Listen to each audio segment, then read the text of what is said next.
Dogs are great.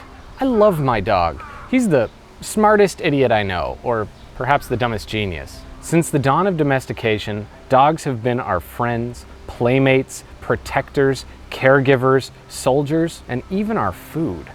There is virtually no society on Earth that doesn't have dogs as part of their historic social fabric.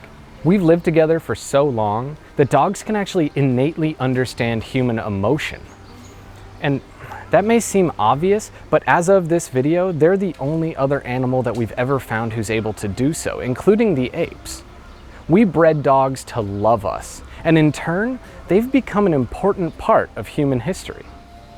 Like any other social group though, they've had their symbolic heroes and villains. And this is the story of one of their heroes, and in turn, a story of all dogs, and the story of us. It's the story of Hachiko, the loyal Akita of Shibuya Station. But Hachiko's story isn't exactly rare. There's hundreds, if not thousands, of stories of dogs loyal beyond comprehension. And yet it's taken the world by storm. There are dozens of movies, books, statues, plays, poems about this dog. There's even probably the most memorable and moving Futurama episode dedicated to it. I think that Hachiko is probably the most famous dog who ever lived. But why? Born in 1923, he was the pet of a professor in Tokyo, then one of the fastest growing cities on Earth, already at 8 million people and growing all the time. Space was limited and getting more limited every single day. The Akita, Hachiko's breed, is a large and dominant breed of dog.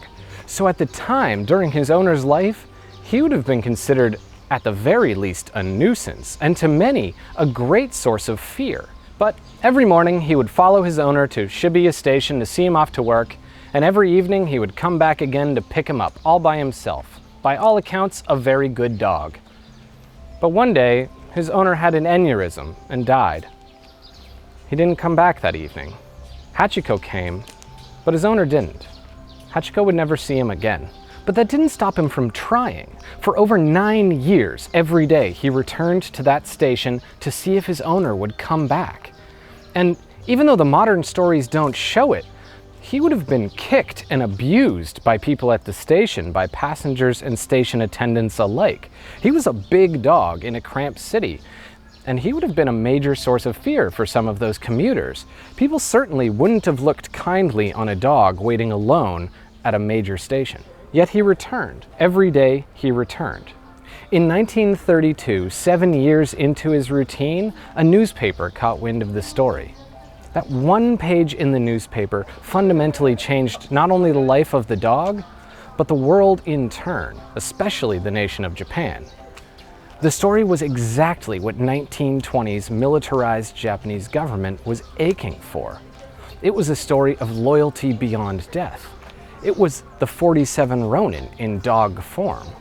And if that reference doesn't make sense, you should watch our first video. Overnight, attitudes change. Station attendants began to give him attention. Local commuters would give him food.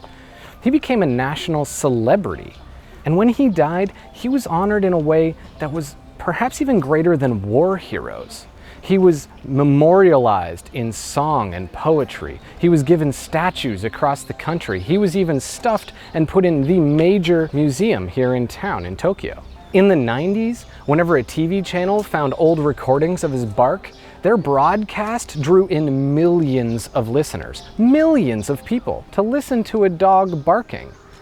He'd entered the national identity and become more. He'd become a genuine symbol of the Japanese spirit.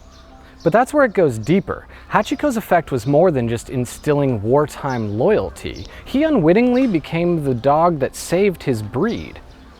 Because as Japan was densifying into these conglomerated urban centers, they didn't really have time for a game-hunting large dog. His era as a working animal had come and gone, but he hadn't really quite crossed over into the domesticated urban pet. So by the time of his owner's death, there's really only about 36 purebred Akita remaining in the world. But once he was a symbol of the national identity, it isn't like they could just let the breed die off. That would be terrible propaganda, and the imperial government knew it. So they began a breeding program. They actually, during his lifetime, made the Akita breed a national historic monument. But during the war, a large breed such as the Akita, with starvation being what it was, it suffered. But because of Hachiko's memory, it survived. It didn't just survive, but after the war, it thrived. Oddly enough, Helen Keller was the first to bring it to the United States, followed by a lot of US servicemen who'd heard the story of Hachiko and liked the dogs in general. Now it's one of the world's more popular dog breeds. Hachiko saved his breed. As the story of Hachiko is retold and reshaped by the new cultures it encounters, it has to sort of mold to fit that new environment. It's no longer this symbol of loyalty in the face of unstoppable militarist policy or undying love for an emperor. Our needs changed, and the story followed suit. In Hachiko's story, we see the fulfillment of our constantly changing desires.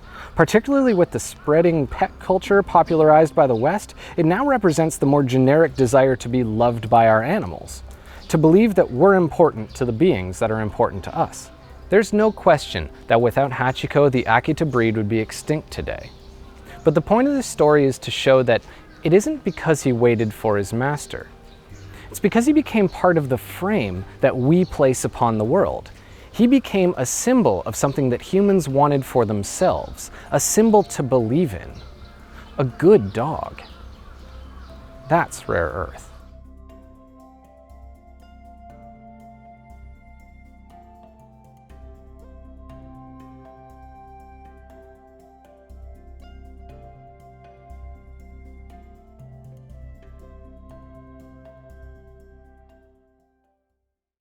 Stretch.